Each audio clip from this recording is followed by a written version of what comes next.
Hello everyone, আসসালামু আলাইকুম। আমি মুজিফার রহমান, আপনাদের সবাইকে স্বাগত জানাচ্ছি আজকের মতো লেকচার ভিডিওতে।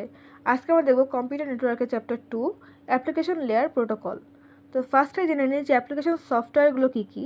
আমরা রেগুলার ইউজ করি গুগল ক্রোম, হোয়াটসঅ্যাপ, ফেসবুক, এগুলো হচ্ছে application software. The network application program will only run on system not on router or switches। অর্থাৎ আমাদের যে অ্যাপ্লিকেশন প্রোগ্রামগুলো আমরা বললাম একটু আগে, যে ক্রোম, হোয়াটসঅ্যাপ, ফেসবুক, এগুলো হচ্ছে সিস্টেমে রান করে, কখনো কিন্তু রাউটার বা সুইচে এগুলো রান করবে না। তো এটা হচ্ছে আমাদের নেটওয়ার্ক যেই আর্কিটেকচার, সেটা application layer, transport layer, network layer, data link layer, physical layer. তো রাউটার মেনলি কাজ করে network layer, data link layer আর ফিজিক্যাল লেয়ারে, আর সুইচ কাজ করে হচ্ছে ডেটা লিঙ্ক লেয়ার আর ফিজিক্যাল লেয়ারে। আর এই যে অ্যাপ্লিকেশন লেয়ারের যে প্রোগ্রামগুলো থাকে সেগুলো কিন্তু আমাদের এন্ড সিস্টেমে রান করে বা সাপোর্ট করে, বা এন্ড সিস্টেমের মাধ্যমে সেগুলো অ্যাক্সেস করতে পারি। এখন আমরা দেখব দুটো জিনিস, একটা হচ্ছে নেটওয়ার্ক অ্যাপ্লিকেশন আর্কিটেকচার আর একটা হচ্ছে নেটওয়ার্ক আর্কিটেকচার। টিকটক আমরা নেটওয়ার্ক আর্কিটেকচার দেখে আসছি, application layer, transport layer, network layer, data link layer, physical layer. আর নেটওয়ার্ক অ্যাপ্লিকেশন আর্কিটেকচারটা হচ্ছে client server architecture, peer to peer architecture. তো চলুন আমরা এখন এই client server architecture, peer to peer আর্কিটেকচারের ডিটেলস জানার চেষ্টা করি। তো ফার্স্টে দেখব client server architecture. Client server architecture is a network model where client requests service from a central server via internet। অর্থাৎ আমাদের যে ক্লায়েন্ট রিকোয়েস্ট থাকবে সেটা সার্ভিসের জন্য, সেটা সে সরাসরি কোথায় রিকোয়েস্টটা করবে? সার্ভারের কাছে, ইন্টারনেটের মাধ্যমে। যেমন ধরেন একটা ওয়ার্ক স্টেশন হতে পারে, স্মার্টফোন বা ল্যাপটপ থেকে হতে পারে, কোনো একটা কিছুর জন্য মানে রিকোয়েস্ট পাঠানো হচ্ছে কোনো একটা সার্ভিসের জন্য। সেটা সে কীভাবে পাঠাবে? সে ইন্টারনেটের থ্রুতে সার্ভারে, মানে মেন যে সার্ভার থাকবে সেখানে সেই রিকোয়েস্টটা পাঠাবে, এবং সার্ভার সেই রিকোয়েস্টের বেসিসের ইতে সে তখন তাকে রেসপন্স করবে।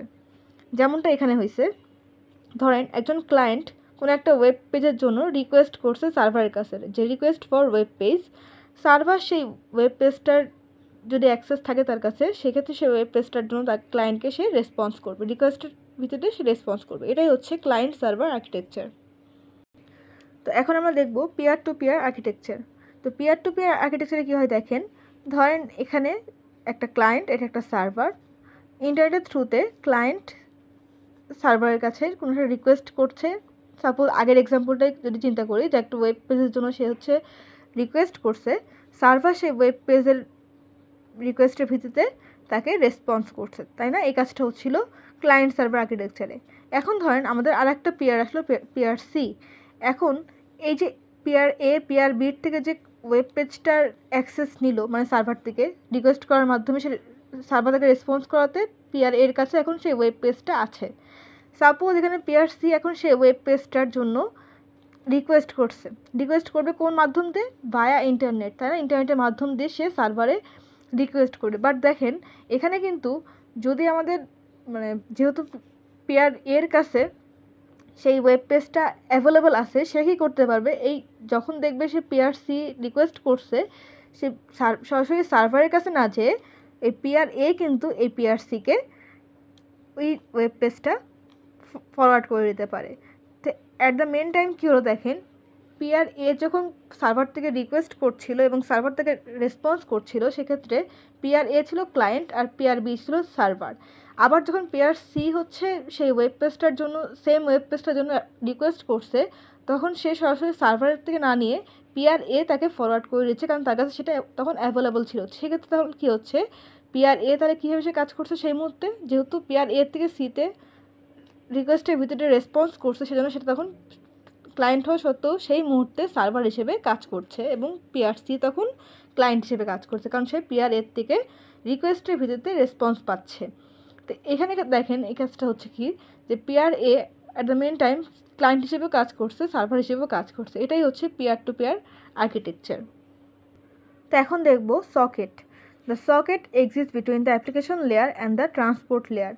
ক্লায়েন্ট যখন কোনো কিছুটার জন্য প্রসেস করছে সেটা অ্যাপ্লিকেশন লেয়ার, আবার সার্ভার যখন কিছুটা প্রসেস করছে সেটা হচ্ছে অ্যাপ্লিকেশন লেয়ার, আর টিসিপির মাধ্যমে হচ্ছে আমাদের কানেক্ট হচ্ছে ট্রান্সপোর্ট লেয়ার, তাই না? তো এই যে অ্যাপ্লিকেশন লেয়ার আর ট্রান্সপোর্ট লেয়ারের মাঝামাঝি থেকে যে কানেকশনের কাজটা করে সেটা হচ্ছে সকেট, মাধ্যম হিসেবে থাকে ইন্টারনেট। এটাই হচ্ছে সকেটের মেন কাজ, যে অ্যাপ্লিকেশন লেয়ার আর ট্রান্সপোর্ট লেয়ারের মধ্যে সংযোগ স্থাপন করা। Which transport layer protocol to be used for the network application? TCP or UDP? TCP হচ্ছে ট্রান্সমিশন কন্ট্রোল প্রোটোকল আর UDP হচ্ছে ইউজার ডেটাগ্রাম প্রোটোকল। তো TCP কখন ইউজ করবো আর UDP কখন ইউজ করবো? যখন আমাদের হাই রিলায়েবল কোনো কাজের দরকার সেক্ষেত্রে আমরা TCP ইউজ করবো, বাট এটা কিন্তু স্লো কাজ করে। অন্যদিকে UDP হচ্ছে লেস রিলায়েবল দেন TCP, মানে টিসিপি থেকে ইউডিপিটা হচ্ছে লেস রিলায়েবল অ্যান্ড এটা হচ্ছে কম্পারেটিভলি ফাস্টার টিসিপির তুলনায়। এখন দেখব application layer protocol. It is like a set of rules for how apps communicate over a network. অর্থাৎ অ্যাপ্লিকেশন লেয়ার প্রোটোকলটা একটা সেট অফ রুলস যেটা কিনা ঠিক করে দেয় যে আমাদের যে অ্যাপ্লিকেশনগুলো সেগুলো ইন্টারনেটের মাধ্যমে কীভাবে কমিউনিকেট করবে। এখানে 4 ধরনের ওয়ে আছে, সেটা হচ্ছে types of message, what kind of message are sent, request or response, অর্থাৎ কী ধরনের মেসেজটা সেন্ড হচ্ছে, রিকোয়েস্ট মেসেজ নাকি রেসপন্স মেসেজ, সেটাকে সে অ্যাপ্লিকেশন লেয়ারের মধ্যে থাকবে। সেকেন্ডটা হচ্ছে message format, how this message are structured, অর্থাৎ কী কী ফিল্ড আছে, কীভাবে অ্যারেঞ্জ করা হয়, কীভাবে সেটা স্ট্রাকচার করা হবে, এই জিনিসটা মেসেজ ফরম্যাটটা অ্যাপ্লিকেশন লেয়ার প্রোটোকলের মধ্যে থাকবে। Message meaning, what each part of message means, অর্থাৎ মেসেজের প্রতিটা পার্ট কী মিন করছে সেটাও কিন্তু এই প্রোটোকলের মধ্যে থাকতে হবে। আর লাস্টলি হচ্ছে communication rules, when and how message are sent and respond to, অর্থাৎ কীভাবে সেই মেসেজটা সেন্ড হবে এবং কীভাবে সেটা রেসপন্স পাওয়া যাবে সেটাও কিন্তু এই অ্যাপ্লিকেশন লেয়ার প্রোটোকল ঠিক করে দেয়। তো এখন আমরা দেখব the web and HTTP. HTTP refers to Hypertext Transfer Protocol. It is a protocol used to transfer the data on the World Wide Web or WWW. HTTP usually uses TCP. এখন দেখেন একটা মেন ভুল আমরা সবাই করি যে web আর HTTPকে আমরা এক করে ফেলি, বাট তারা কিন্তু সেম না। ওয়েব হচ্ছে একটা অ্যাপ্লিকেশন সফটওয়্যার আর HTTP হচ্ছে একটা প্রোটোকল। মানে এই ওয়েবটা কিভাবে অ্যাক্সেস হবে, কিভাবে কাজ করবে সেটা কিন্তু HTTP প্রোটোকল ঠিক করে দেয়। তো HTTP TCP ইউজ করে কারণ তার জন্য হাই রিলায়েবল হওয়াটা বেশি জরুরি, সেই জন্য সে TCP ইউজ করে UDPর জায়গায়। এখন আমরা দেখব ফিচার্স অফ HTTP। তো ফার্স্টে হচ্ছে কানেকশনলেস, অর্থাৎ client and server only have a connection during request and response, অর্থাৎ ক্লায়েন্ট এবং সার্ভার যখন তারা নিজেদের মধ্যে যখন রিকোয়েস্ট বা রেসপন্স করে ঠিক সেই মুহূর্তেই তাদের মধ্যে কানেকশনটা থাকে, আদারওয়াইজ কিন্তু তাদের রিকোয়েস্ট রেসপন্সের কাজ শেষ হয়ে গেলে তাদের মধ্যে কোনো কানেকশন আর থাকে না। সেকেন্ড ফিচার্সটা হচ্ছে স্টেটলেস, অর্থাৎ client and server only know each other during current request, client বা সার্ভার যখন তাদের কাছে রিকোয়েস্ট করে কারেন্ট সিচুয়েশনে শুধুমাত্র সেই মুহূর্তে তারা একে অপরকে অ্যাক্সেস করতে পারে যে কোনটা ক্লায়েন্ট কোনটা সার্ভার, এছাড়া কিন্তু তারা তাদেরকে আর অ্যাক্সেস করতে পারে না। দেন থার্ড পয়েন্ট হচ্ছে মিডিয়া ইন্ডিপেন্ডেন্ট, অর্থাৎ তারা মানে ক্লায়েন্ট খুবই ইন্ডিপেন্ডেন্টলি সার্ভারকে রিকোয়েস্ট করতে পারবে, সার্ভার সেই রিকোয়েস্টের ভিত্তিতে ক্লায়েন্টকে রেসপন্ড করতে পারবে। তো এটাকে মিডিয়া ইন্ডিপেন্ডেন্ট দিয়ে বোঝানো হয়েছে। আর 4 নাম্বার যে ফিচার সেটা হচ্ছে ক্লায়েন্ট সার্ভার আর্কিটেকচার। তো HTTP client server architecture use করে যে একজন ক্লায়েন্ট এখন একটা সার্ভারে রিকোয়েস্ট করবে এবং সেই রিকোয়েস্টের ভিতরে সে সার্ভার সেই ক্লায়েন্টকে রেসপন্স করবে, এভাবেই HTTP কাজ করে। যেমনটা এখানে হয়েছে, এটা হচ্ছে ক্লায়েন্ট, এটা হচ্ছে ওয়েব সার্ভার। তো HTTP রিকোয়েস্ট করছে কে, ক্লায়েন্ট রিকোয়েস্ট করছে এবং সেই রিকোয়েস্টের ভিতরে ওয়েব সার্ভার সেই রিকোয়েস্টার করে মানে অ্যাক্সেস করে সেটাকে আবার রেসপন্স আকারে ক্লায়েন্টের কাছে পাঠিয়ে দিচ্ছে। এটাই হচ্ছে ক্লায়েন্ট সার্ভার আর্কিটেকচার যেটা HTTPতে ইউজ হয়। তো এখন আমরা দেখব টাইপস অফ HTTP। HTTP হচ্ছে 2 ধরনের, একটা হচ্ছে নন প্রিসিস্টেন্ট কানেকশন আর একটা হচ্ছে প্রিসিস্টেন্ট কানেকশন। তো নন প্রিসিস্টেন্ট কানেকশনের জন্য হচ্ছে HTTP 1.0 আর প্রিসিস্টেন্ট কানেকশনের জন্য হচ্ছে HTTP 1.1। তো দেখেন, তোমরা ফার্স্টে দেখে নন প্রিসিস্টেন্ট কানেকশনটা কীভাবে কাজ করে। TCP connection establish for each HTTP request and response transaction, অর্থাৎ যখন কোনো একটা এইচটিটিপি রিকোয়েস্ট বা রেসপন্স কাজ করবে সেই মুহূর্তে টিসিপি কানেকশনটা স্ট্যাবলিশ হয়। After server send response to client connection is closed, অর্থাৎ ক্লায়েন্ট যে তাকে একটা সার্ভারকে রিকোয়েস্ট করলো এবং সার্ভার তাকে রেসপন্স করলো টিসিপির মাধ্যমে, সেই কাজটা কমপ্লিট হওয়ার পরই কিন্তু এই নন প্রেসিস্টেন্টের ক্ষেত্রে আমাদের যেই টিসিপিটা ছিল সেটা ক্লোজ হয়ে যায় বা কানেকশনটা ক্লোজ হয়ে যায়।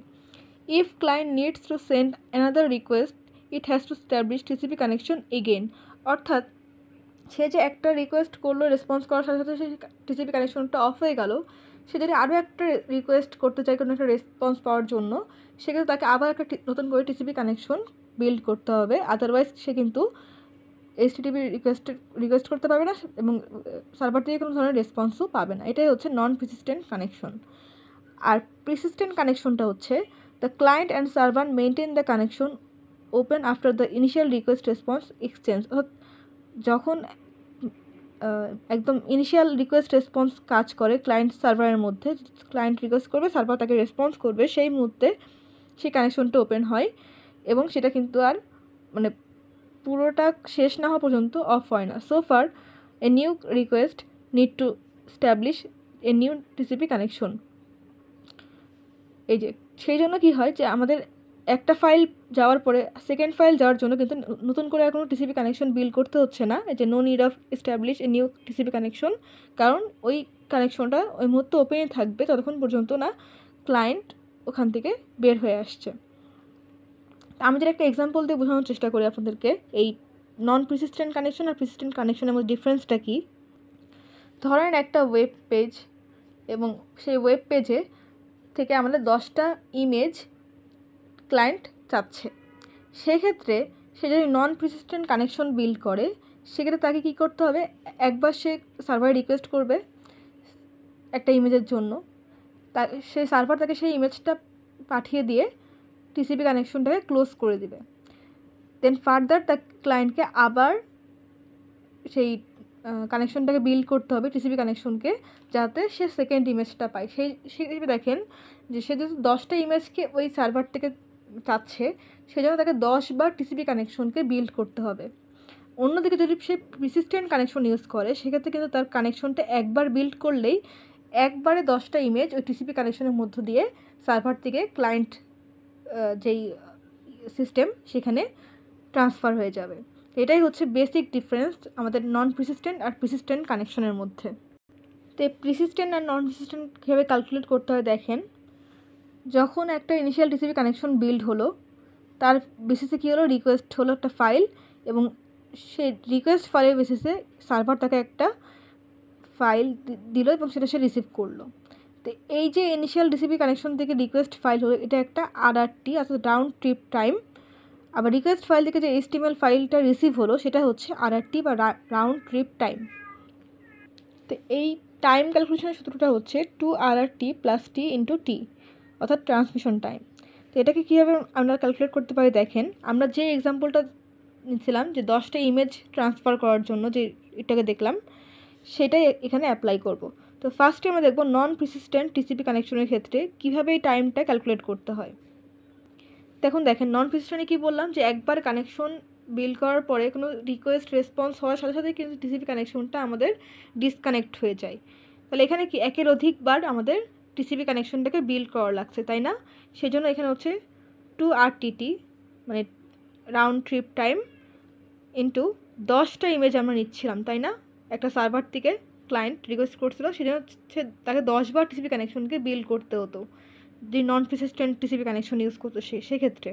তাহলে এখানে কী হচ্ছে 2RTT × 10 তাহলে হচ্ছে 20RTT প্লাস এই 2RTT কেন নিলাম, এই যে ফার্স্ট যে অবজেক্টটা রিসিভ হচ্ছে মানে ফার্স্ট অবজেক্ট হচ্ছে HTML ফাইল, সেই জন্য হচ্ছে আমরা 2RTT নিচ্ছি।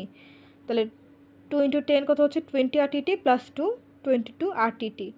আর প্রেসিস্টেন্ট টিসিপির ক্ষেত্রে দেখেন আমরা বলছিলাম যে একবার যদি আমরা টিসিপি কানেকশনটা বিল্ড করি ওই একটা টিসিপি কানেকশনের মধ্যে দিয়ে আমরা 10টা ইমেজ একবারে সেন্ড করতে পারছি সার্ভার থেকে ক্লায়েন্ট সেকশনে, তাই না? তাই সেই জন্য 1RTT × 10 তাহলে কত হচ্ছে 10 RTT প্লাস 2 RTT কী জন্য ইউজ করছি, যে ফার্স্ট অবজেক্ট হচ্ছে একটা HTML ফাইল, সেই জন্য 2 RTT ইউজ করছি। তাহলে 10 প্লাস 2 RTT, তাহলে কত হচ্ছে 12 RTT। তো এটাই দেখেন প্রিসিস্টেন্ট আর নন প্রিসিস্টেন্টের মধ্যে ডিফারেন্স, যে আমাদের নন প্রিসিস্টেন্টে টাইম বেশি লাগছে, প্রিসিস্টেন্টে কিন্তু টাইম কম লাগছে। At the main time non প্রিসিস্টেন্টে একাধিক টিসিপি কানেকশন বিল্ড করতে হচ্ছে, কারণ টিসিপি কানেকশন একটা ক্লায়েন্টের রিকোয়েস্ট রেসপন্সের পরে অফ হয়ে যেত, তাই না? তো বারবার এটাকে রিবিল্ড করা লাগছিল। আর প্রিসিস্টেন্টের ক্ষেত্রে কিন্তু একবার টিসিপি কানেকশনটা বিল্ড করলেই এনাফ হয়ে যাচ্ছিল, তাই না? এটাই হচ্ছে নন প্রিসিস্টেন্ট আর নন প্রিসিস্টেন্টের মধ্যে বেসিক ডিফারেন্স। তাহলে এখন আমরা দেখব HTTP message format. There are 2 types of HTTP message, একটা হচ্ছে রিকোয়েস্ট মেসেজ আর একটা হচ্ছে রেসপন্স মেসেজ। তো ফার্স্টে আমরা রিকোয়েস্ট মেসেজের জন্য দেখি। রিকোয়েস্ট মেসেজের মধ্যে 4টা পার্ট থাকে। 4টা পার্ট কী কী? Request line, header field, empty line আর বডি। রিকোয়েস্ট লাইনের মধ্যে আবার 3টা জিনিস থাকে, একটা হচ্ছে মেথড, সেকেন্ড হচ্ছে ইউআরএল আর লাস্টলি হচ্ছে HTTP ভার্সন। মেথড বলতে কী বোঝায়, যে কী টাইপের রিকোয়েস্ট করা হচ্ছে, টাইপ অফ রিকোয়েস্ট, সেটা হচ্ছে মেথডের মধ্যে থাকে। ইউআরএলের মধ্যে থাকে দ্য রিসোর্স বিং রিকোয়েস্টেড, কোন রিসোর্স থেকে ওই রিকোয়েস্টটা মানে ওই টাইপের রিকোয়েস্টটা করা হচ্ছে, সেটা হচ্ছে ইউআরএলের মধ্যে থাকে। আর HTTP ভার্সন হচ্ছে যে কোন ভার্সনটা ইউজ করা হচ্ছে HTTP রিকোয়েস্টের ক্ষেত্রে, সেটা এখানে মেনশন করা থাকে। সেকেন্ড হচ্ছে হেডার ফাইল, কি value pair that provide additional information about the request, অর্থাৎ আমরা যে রিকোয়েস্টটা করছি সেখানে কী ভ্যালু কোনগুলো, মানে কোন ভ্যালুগুলো বেশি ইম্পর্টেন্ট বা অ্যাডিশনাল কোন ইনফরমেশনগুলো দেওয়া আছে সেগুলো এই হেডার ফাইলে থাকবে। দেন হচ্ছে empty line, a blank line separate the header file from the body, অর্থাৎ এমটি লাইনটা হচ্ছে একটা ব্ল্যাঙ্ক লাইন যেটা কিনা হেডার ফাইল থেকে আমাদের বডিকে সেপারেট করে। লাস্টলি হচ্ছে body, contents data Saint with the request, অর্থাৎ আমরা যে রিকোয়েস্ট করলাম সেখানে কোন কোন ডেটাগুলো আছে সেগুলো কিন্তু বডির মধ্যে কন্টেন্ট থাকে বা এক্সিস্ট করে। তাই এই HTTP রিকোয়েস্ট মেসেজের যে ফরম্যাটটা সেটা এখন আমরা দেখে, তাহলে আমাদের বুঝতে আরও বেশি ইজি হবে। তো এইটা হচ্ছে general format of A request message, এটা হচ্ছে সে ফরম্যাটটা।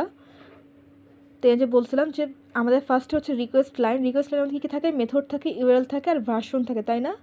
তো দেখেন মেথড বলতে কী বোঝায়, এখানে মেথড বলতে বোঝায় এই যে একটা এক্সাম্পল দেওয়া আছে এখানে দেখেন, যে গেট ডাইরেক্টরি দেওয়া আছে page.html, এটাই হচ্ছে মেথড, মানে কোথার থেকে সেই মেসেজটা আসবে বা কী টাইপের মেসেজ, HTML টাইপের।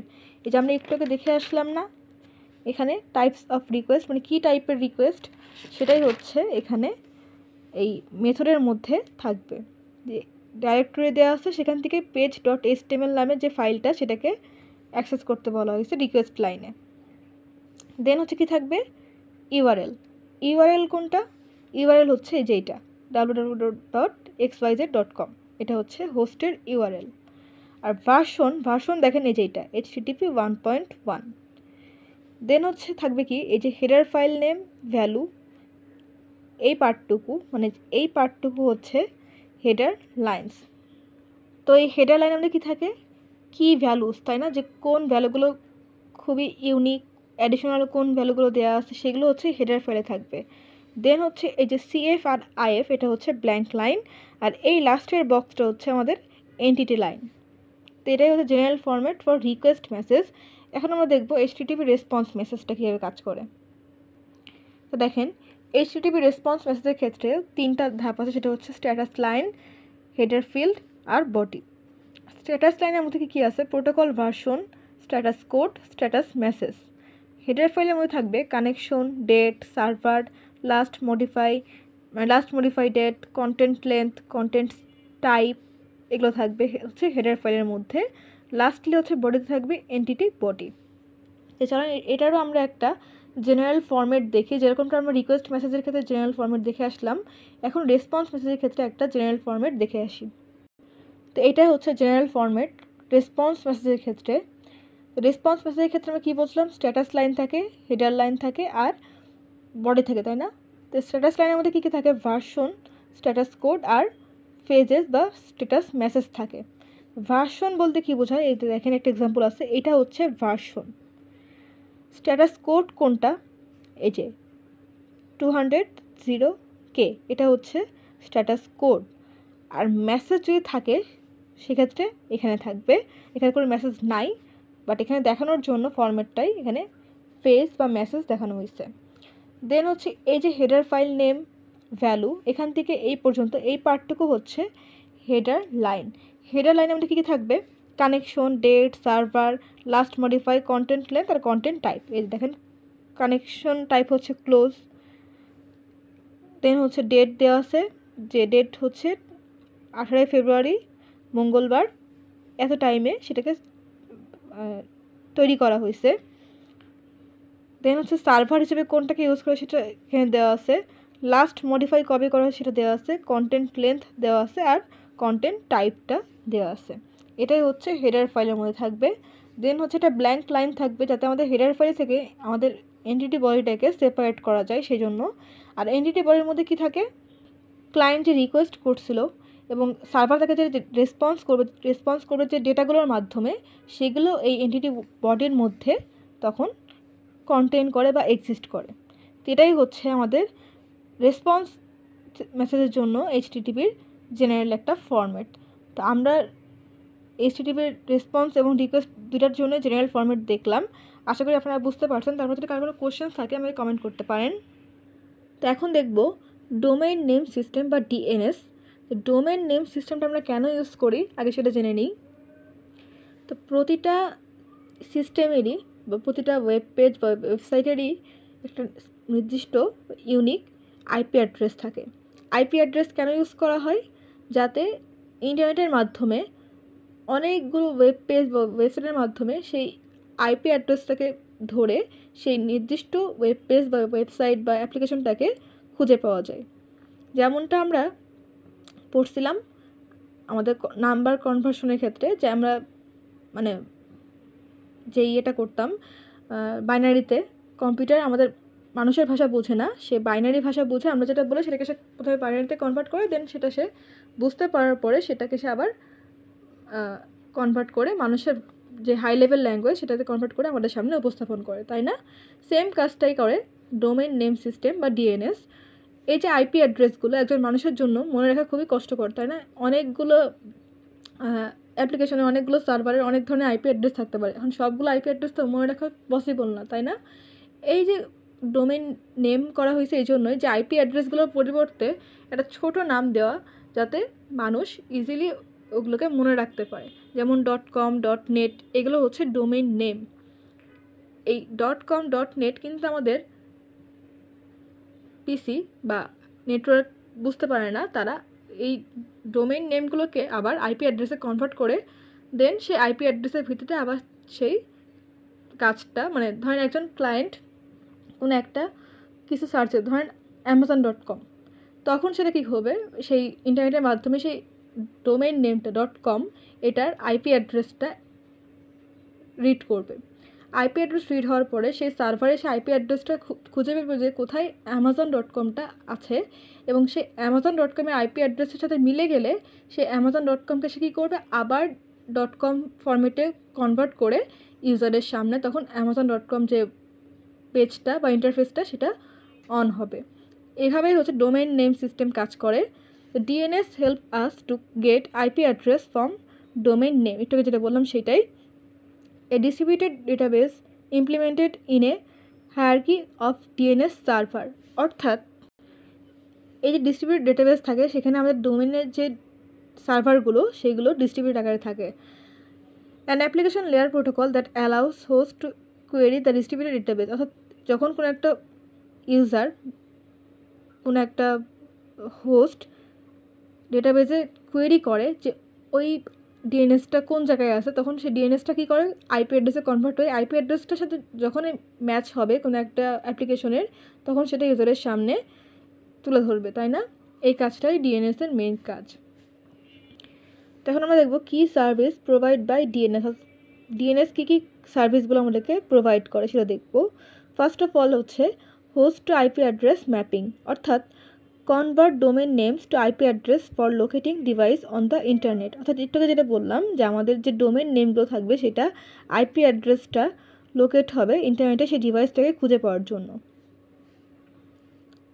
দেন হচ্ছে host aliasing, user CNAME records to allow multiple domain names point to a single IP address. অর্থাৎ মাল্টিপল ডোমেন নেম থাকতে পারে, যেমন .org.com .net, এগুলো সবগুলোই কি মাল্টিপল ডোমেন নেম সিস্টেম, তাই না? এইগুলোকে সিঙ্গেল আইপি অ্যাড্রেস দিয়ে ডিভাইড করা হয় যাতে সবগুলো ডোমেনকে আমরা ইজিলি অ্যাক্সেস করতে পারি। তাছাড়া আমরা এখন দেখি ডিএনএস হায়ারার্কি। তো এখানে হচ্ছে প্রথমে রুট ডিএনএস সার্ভার থাকে, ডিএনএসের কিন্তু নিজস্ব সার্ভার থাকে। সেই রুট ডিএনএস সার্ভারের মধ্যে সেই ডিএনএসগুলো অর্গানাইজ হতে থাকে একটা ডেটাবেসের মধ্যে, যেমন ধরেন .com .net .edu .org, এগুলো কিন্তু সবগুলো ডোমেন নেম, তাই না? এগুলো হচ্ছে টপ লেভেল ডোমেন বা টিএলডি, সংক্ষেপে টিএলডি বলা হয়। তো .com-এর একটা এক্সাম্পল হতে পারে amazon.com, .net-এর হতে পারে হচ্ছে slideshare .net, এডুকেশনাল ওয়েবসাইটের ক্ষেত্রে হতে পারে bobt.education, মানে এডুকেশনাল ওয়েবসাইটের জন্য। আর .org কখন ইউজ হতে পারে, wikipedia.org এক্ষেত্রে ইউজ হতে পারে। তো এই যে দেখেন একটা সার্ভার, এটা হচ্ছে রুট পজিশন। দেন এখান থেকে যে ডিএনএসগুলো আমরা পাই সেগুলো হচ্ছে টপ লেভেল ডোমেন বা টিএলডি। আর এই ডোমেনগুলো ইউজ করে যে সাইটগুলো অ্যাক্সেস পাই সেগুলো হচ্ছে অথরাইটেটিভ, অর্থাৎ সেগুলো অথরাইজেশন পাই এই ডোমেন নেমগুলো ইউজ করে। এখানে দেখেন একটা এক্সাম্পল দেওয়া আছে, ক্লায়েন্ট হচ্ছে ডিএনএস রিসলভারের কাছে যাবে, দেন ডিএনএস রিসলভার কী করবে, রুট ডিএনএস নিয়ে যাবে, সেখান থেকে টিএলডি ডিএনএস পাবে এবং অথরাইটেটিভ সার্ভার তাকে একটা মানে ডোমেন সার্ভার হিসেবে দিবে। মানে মূল কাজটা হচ্ছে ক্লায়েন্ট একটা ডিএনএস কী বলবো টপ লেভেল ডোমেনের জন্য অ্যাপ্লিকেশন করবে ডিএনএস রিসলভারে, দেন সেখান থেকে সে কোথায় যাবে, এই যে রুট ডিএনএস সার্ভার এখানে যাবে, এখান থেকে সে কোথায় যাবে, টিএলডি ডিএনএস কোনগুলো, এই যে .com .net .edu .org ইত্যাদি আরও অনেকগুলো ডোমেন নেম সিস্টেম আছে। তো এখান থেকে তার যে অ্যাপ্লিকেশন, তার জন্য যেটা অ্যাপ্রোপ্রিয়েট, তারটা হতে পারে এডুকেশনাল ওয়েবসাইট, হতে পারে কোনো কমার্শিয়াল ওয়েবসাইট, সেক্ষেত্রে যার যেই ডোমেনটা প্রয়োজন তাকে সেই ডোমেনটাকে অ্যাক্সেস দেওয়া হয় এই টিএলডি ডিএনএসের মাধ্যমে, এবং লাস্টে সেই অ্যাক্সেস দেওয়ার কারণে সে কী হয়, অথরাইটেটিভ সার্ভার, অর্থাৎ সে তখন সার্ভারে অথরাইজেশনের পায়। এটাই হচ্ছে আমাদের ডিএনএসের মেইন কাজ। তো এখন আমরা দেখব কুকিটা কি। কুকিজ আর small data file stored on a user device by a web browser. অর্থাৎ কুকি হচ্ছে স্মল ডেটা ফাইল, যেটা কিনা যখন ইউজার একটা ডিভাইসে কোনো একটা ওয়েব ব্রাউজারে ব্রাউজ করে সেই মুহূর্তে তার ডিভাইসে সেটা স্টোর হয়ে থাকে, এটাই হচ্ছে কুকি। তাহলে কুকিটা কেন ইউজ করা হয়? কুকি ইউজ করা হয় যখন কোনো একজন ইউজার তার ওয়েব ব্রাউজারের মধ্যে কোনো একটা ওয়েবসাইটে ভিজিট করছে, সেই মুহূর্তে সেই ইউজারকে আইডেন্টিফাই করার জন্য মেনলি কুকিটা ইউজ করা হয়, এবং তার জন্য যে অ্যাক্সেস কন্ট্রোল, তার পার্সোনালাইজ কন্টেন্টগুলো এনশিওর করার জন্য মেনলি কুকি ইউজ করা হয়। তবে কুকি সবচেয়ে বেশি ইউজ করা হয় কমার্শিয়াল ওয়েবসাইটে, বিভিন্ন ধরনের ক্লায়েন্টের সেশন বা পারফরমেন্সকে ট্র্যাক বা ম্যানেজ করার জন্য কুকি ইউজ করা হয়। তো এখন আমরা দেখবো যে কুকি টেকনোলজি চারটা মেন কম্পোনেন্ট আছে, সেটা হচ্ছে কুকি হেডার, এটা হচ্ছে রেসপন্সের জন্য, কুকি হেডার এটা হচ্ছে রিকোয়েস্টের জন্য, কুকি ফাইল আর ব্যাক এন্ড ডেটাবেস। তো আসলে আমরা এখন এই চারটা কম্পোনেন্টগুলো একটু ডিটেলস আলোচনা করি।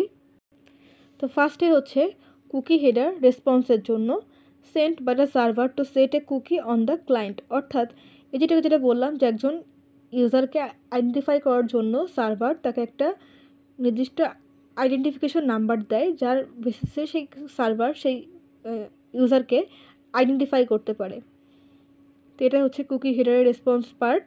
দেন হচ্ছে কুকি হেডারের রিকোয়েস্ট পার্টটা হচ্ছে sent by the client to include cookies in request. অর্থাৎ এই যে সার্ভার তাকে একটা আইডেন্টিফিকেশন নাম্বার দিল, সে যদি কুকিটাকে অ্যাকসেপ্ট করে, আমরা যখন একটা ওয়েবসাইটে ভিজিট করি আমাদের আসে না যে কুকিকে আমরা অ্যাকসেপ্ট করবো নাকি ডিক্লাইন করে দিব। আমরা কখনো কখনো অ্যাকসেপ্ট করি, কখনো ডিক্লাইন করি, তাই না? এই কাজটাই হচ্ছে এখানে বোঝানো হয়েছে যে ক্লায়েন্ট ডিপেন্ড করছে সে সেটাকে অ্যাকসেপ্ট করবে নাকি অ্যাকসেপ্ট করবে না।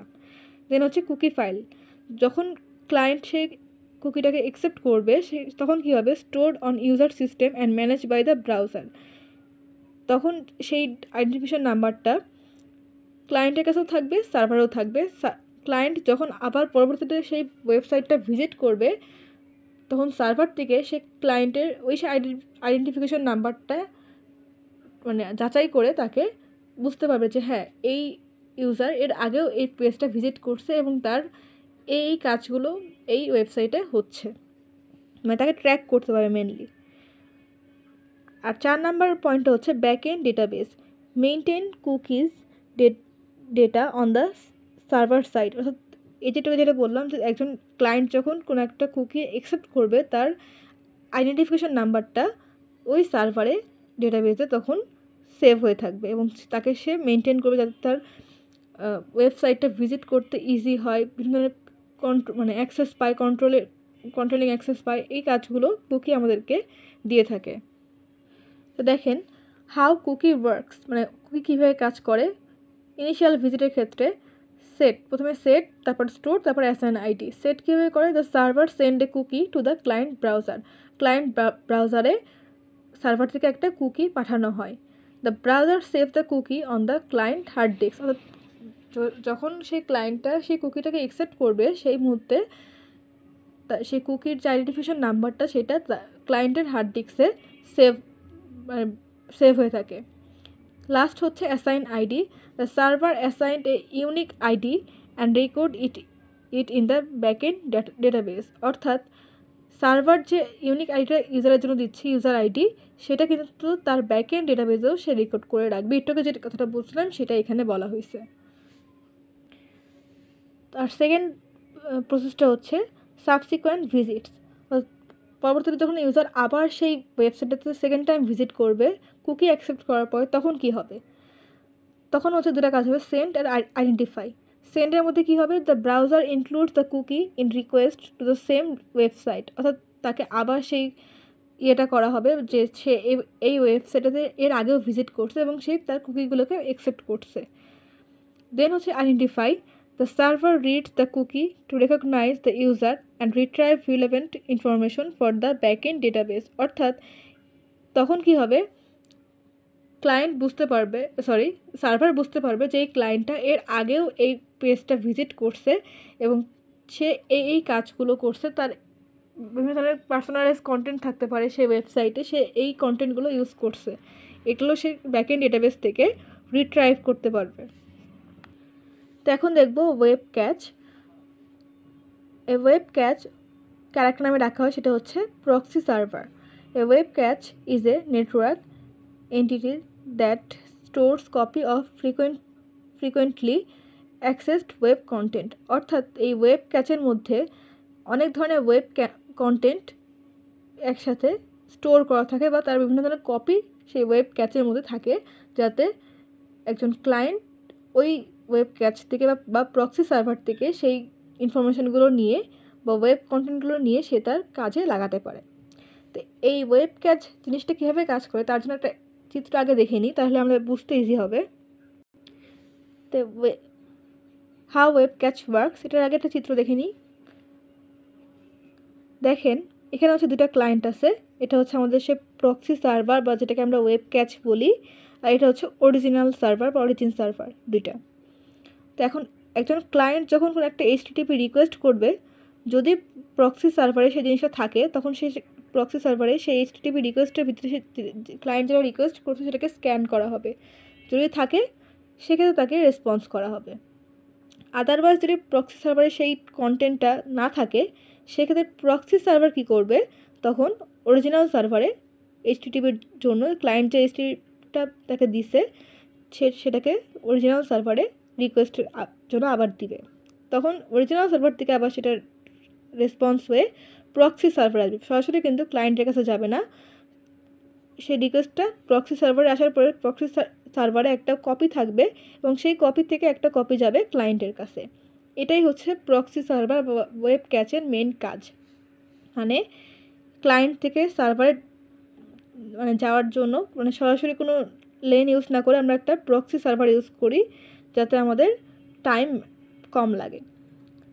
তো এটা হচ্ছে প্রক্সি সার্ভার। তার সাথে এখন আমরা দেখি যে এই ওয়েব ক্যাচ বা প্রক্সি সার্ভার কীভাবে কাজ করে। ফার্স্টে সে একটা TCP কানেকশন বিল্ড করে, এই TCP connection establish between the browser and the web catch. অর্থাৎ যে ব্রাউজারের মাধ্যমে আমরা একটা জিনিস সার্চ দিচ্ছি, HTTP রিকোয়েস্ট করছি, সেটা প্রক্সি সার্ভারে যাতে পাওয়া যায় বা রিকোয়েস্টটা করা যায়, সেজন্য তাদের মধ্যে একটা TCP কানেকশন ক্রিয়েট করতে হয়, তাই না? ওয়েব ক্যাচ বা প্রক্সি সার্ভারের সাথে একটা ওয়েব ব্রাউজারের TCP কানেকশন বিল্ড করতে হবে। দেন হচ্ছে request to catch. The browser sends an HTTP request for an object to the web catch.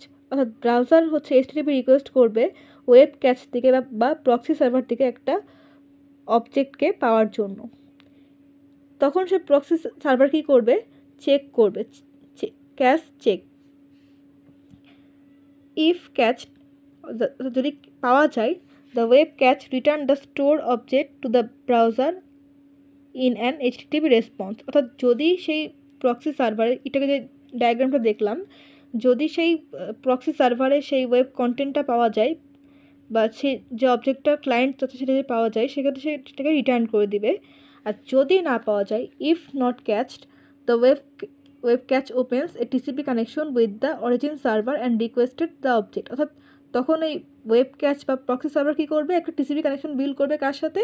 একটা অরিজিনাল সার্ভারের সাথে। এখানে যে কাজটা হয়েছিল যে একজন ক্লায়েন্ট রিকোয়েস্ট করছে, এখানে যদি প্রক্সি সার্ভার না থাকে, এখানে আবার সে একটা TCP কানেকশন বিল্ড করে অরিজিনাল সার্ভার থেকে সেই অবজেক্টটা বা সেই ওয়েব কন্টেন্টটা সে অ্যাক্সেস করতে চাচ্ছে। তখন কি হবে? ওই যেই অরিজিনাল সার্ভারটা তখন তাকে ফেচ করবে। এই যে 4 নম্বর পয়েন্ট, যেটা fetch from origin. The origin server send the object to the web catch in an HTTP response. অর্থাৎ প্রক্সি সার্ভার যে তাকে একটা TCP কানেকশনের মাধ্যমে রিকোয়েস্ট করলো, তখন অরিজিনাল যে সার্ভার থেকে সেই HTTP রেসপন্সটা তখন প্রক্সি সার্ভারে আসবে, সরাসরি ক্লায়েন্টের কাছে যাবে না। দেন কী হবে? Store and serve. The web catch store the object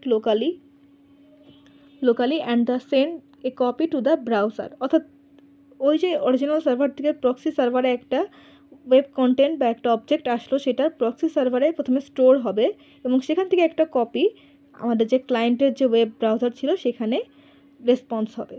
এটাই হচ্ছে আমাদের ওয়েব ক্যাচ বা প্রক্সি সার্ভারের কাজের ধরন, বা এভাবে কাজ করে আমাদের ওয়েব ক্যাচ বা প্রক্সি সার্ভার।